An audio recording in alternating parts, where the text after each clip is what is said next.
Ka thënë i dërguari i Allahut sallallahu alaihi wasallam: "Men ata haidan aw imra'atan fi dhuburiha aw kahinan fasaddaqahu bima yaqul faqad kafara bima anzala Allahu ala Muhammedin sallallahu alaihi wasallam." Thotë i dërguari i Allahut sallallahu alaihi wasallam: kush i vjen asaj femre që është me menstruacione apo një gruje në përpanicën e saj apo një fallxhori dhe i beson atij në çfarë thot, ka mohuar në atë çfarë ka zbritur Allahu mbi Muhammedin sallallahu alaihi wasallam. Hadithin e ka transmetuar Sheikh Al-Albani dhe ka saktuar atë në Sahih Ibn Majah. Islami ka vendosur kufi të qartë për të rregulluar jetën e besimtarit, si në aspektin e besimit pra akides, po ashtu edhe në atë të moralit të akhlakut. Ky hadith është një ndriçues i fortë për besimtarin se si ai të mbrojë veten e tij nga ndyrësia të mëkateve, duke filluar nga gabimet që burojnë prej dobësisë dhe epshit e deri tek rreziqet e mëdha që e cënojnë tauhidin dhe pastërtinë e besimit tonë. Në pjesën e parë të hadithit është përmendur pra kërcënimi për atë person që kryen marrëdhënie seksuale me një grua me menstruacione. Dhe nuk ka dyshim se kjo është diçka e vështirë dhe e dëmshme, dhe burim sëmundjesh për të dyja palët. Është e dëmshme si për burrin, po ashtu edhe për gruan. Ajo është një diçka e pisët dhe e ulët, dhe lëndim dhe dëmtim, sikur se na ka lajmëruar Allahu në Kur'an. Ka thënë Allahu i lartësuar: "Wa yas'alunaka 'anil mahid qul huwa adha fa'tazilu an-nisaa fil mahid wa la taqrabuhunna hatta yutahharna fa idha tatahharna fa'tuhunna min haythu amarakum Allah inna Allah yuhibbu at-tawwabin wa yuhibbu al-mutatahhirin." Dhe të pyesin ty për menstruacionin, i thuaj se ai është një lëndim, pra është e dëmshme në marrëdhëniet seksuale. Largojuni grave në gjendjen e menstruacionit dhe mos ju afroni atyre për marrëdhënie derisa të pastrohen. Dhe kur ato të pastrohen, atëherë afrojeni pra shkojini atyre ashtu siç ju ka urdhëruar Allahu. Me të vërtetë Allahu i do penduesit dhe i do ata që pastrohen. Suratul Bekare, ajeti 222. Pra ai person i cili bën marrëdhënie seksuale me një grua me menstruacione, ai ka mohuar atë që i ka zbritur pejgamberit sallallahu alaihi wasallam për shpalljes. Në hadith është përmendur në përgjithësi pra kjo çështje. Me çfarë do lloj gruaje qof ky person? Pra nuk është përmend me një, po është përmend çdo lloj gruaje, qof kjo gruaja e tij apo jo gruaja e tij, pavarësisht se jo me gruan e tij, bashkë me këtë ka edhe gjunaun e moralitetit. Por ku quhet kufër ky veprim? Pra që të shkosh me një femër me menstruacione. Pra kur ky quhet kufër? Pra kryerja e marrëdhënieve seksuale kur femra është me menstruacione. Dietarët musliman kanë thënë se ai person i cili bën marrëdhënie seksuale me një femër me menstruacione, pasi e ka ditur që kjo vepër është ndaluar nga Allahu dhe i dërguari i tij sallallahu alaihi wasallam, dhe më pas ai e urren këtë gjykim pra ta Allah dhe dërguarit e tij, atëherë ky person ka mohuar, ka bërë kufër. Pra ka mohuar në atë që ka zbritur Muhammedit sallallahu alaihi wasallam. Po ashtu ka mohuar edhe ai person i cili e bën të lejuar pra këtë ndalesë pasi e ka ditur që kjo është ndaluar. Pra këtu kemi të bëjmë me një mohim kufër të qartë dhe ky quhet kufri i madh i cili të nxjerr prej Islamit. Ka thënë Allahu i lartësuar: "Dhalika bi annahum karihu ma anzala Allahu fa ahbata a'malahum." Kjo sepse ata e urryen atë çfarë zbriti Allahu dhe ai pra Allahu u afshiu veprat e tyre. Suratu Muhammed ajeti 9.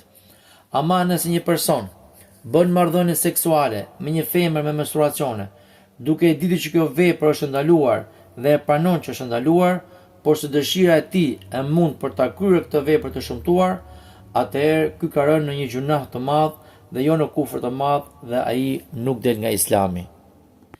Në pjesën e dytë të hadithit është përmendur kërcënimi për atë person që bën marrëdhënie në anusin e femrës. Dhe kjo është një vepër e shëmtuar dhe e ndyrë. Një burim sëmundjesh. e cila e ka origjinën që nga populli i Lutit a.s.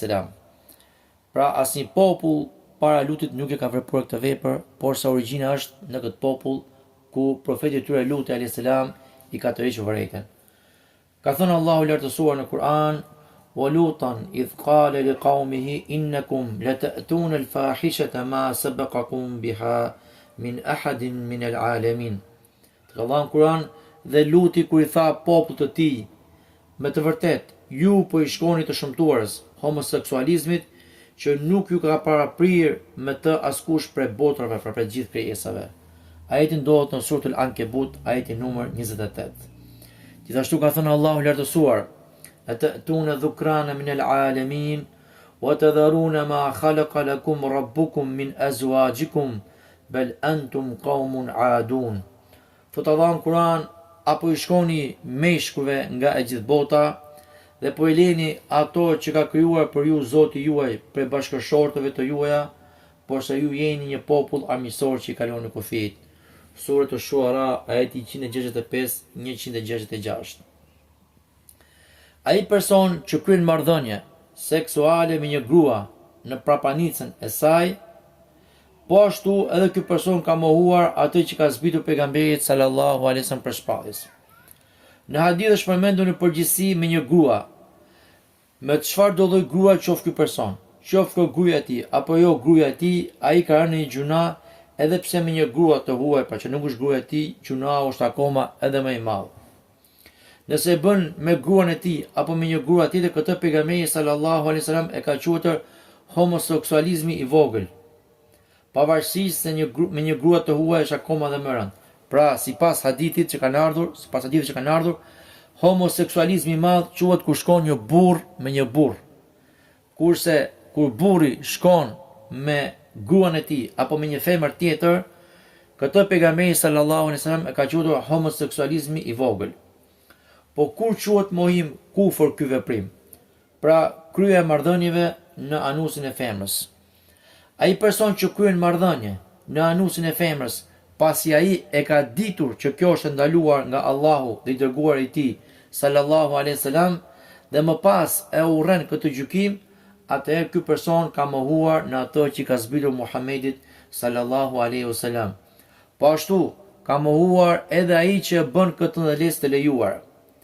Këtu kemi të bëjmë me një mohim kufër të qartë, dhe ky kufër pra quhet kufër i madh që të nxjerr prej Islamit. Ama nëse një person bën marrëdhënie në anusin e një femre dhe e di që kjo vepër është ndaluar, është haram, por sa ai e pranon që është ndaluar, thotë që është haram, por se dëshira e tij e mund për ta kryer këtë vepër të shëmtuar, atëherë ky person ka rënë në një gjunah të madh dhe jo në një kufër të madh dhe nuk del nga Islami. Dhe po ashtu nuk dënohet për zina, sikur se thon disa prej dietarëve, sepse pejgamberi sallallahu alaihi wasallam nuk e ka quajtur këtë vepër të shëmtuar zina, pra imoralitet, por se e ka quajtur homoseksualizëm i vogël. Dhe po ashtu ky person është i mallkuar, sikur se ka thënë i dërguari i Allahut sallallahu alaihi wasallam: "Mal'unun man ata imra'atahu fi duburiha." I mallkuar është ai i cili shkon gruas së tij në prapanicën e saj. Këtë hadith e ka bërë Hasan Sheikh Al-Albani në Sahih Abi Daud. Ky mallkim është për atë që kryen marrëdhënie në anusin e gruas së tij. E çfarë mund të themi për atë që kryen marrëdhënie në anusin e një femre të huaj, pra që nuk është gruaja e tij? E treta është ai person që i shkon një fallxhori dhe i beson atij në çfarë thot. Ai ka mohuar në atë çfarë ka zbritur pra Allahu Muhamedit sallallahu alaihi wasallam. Pra ai ka mohuar në atë çfarë Allahu ka zbritur me Muhamedin sallallahu alaihi wasallam. Ky mohim ndodh për shkak se askush nuk e di të ardhmen apo të fshehtën përveç Allahut, dhe se kjo vepër bie ndesh me shpalljen e Allahut, ku vet Allahu subhanahu wa taala ka thënë në Kur'an lartësuar: "Kul la ya'lamu man fis samawati wal ardi al-ghaiba illa Allah wa ma yash'uruna ayyana yub'athun."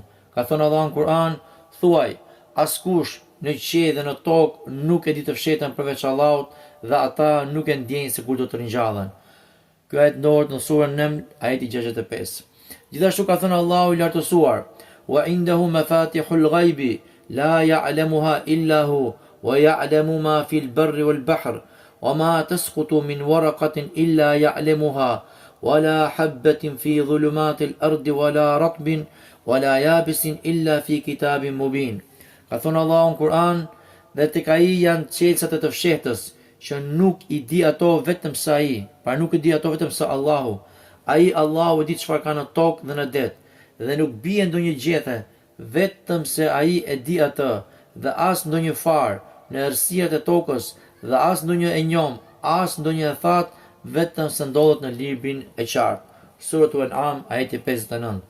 Në këto ajete tregohet qartë se dituria për të fshetën është e veçantë për Allahun dhe për askënd tjetër.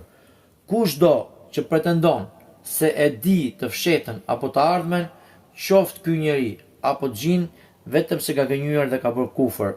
Prandaj, kush i beson një krijese për këtë cilësi që takon vetëm krijuesit Allahut, atëherë ai ka mohuar atë që i është zbritur Muhamedit sallallahu alaihi wasallam.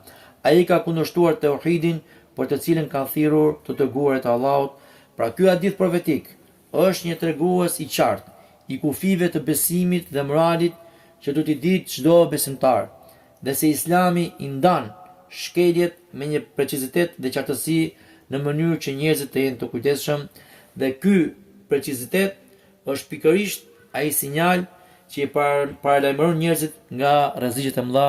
Walhamdulillahi rabbil alamin.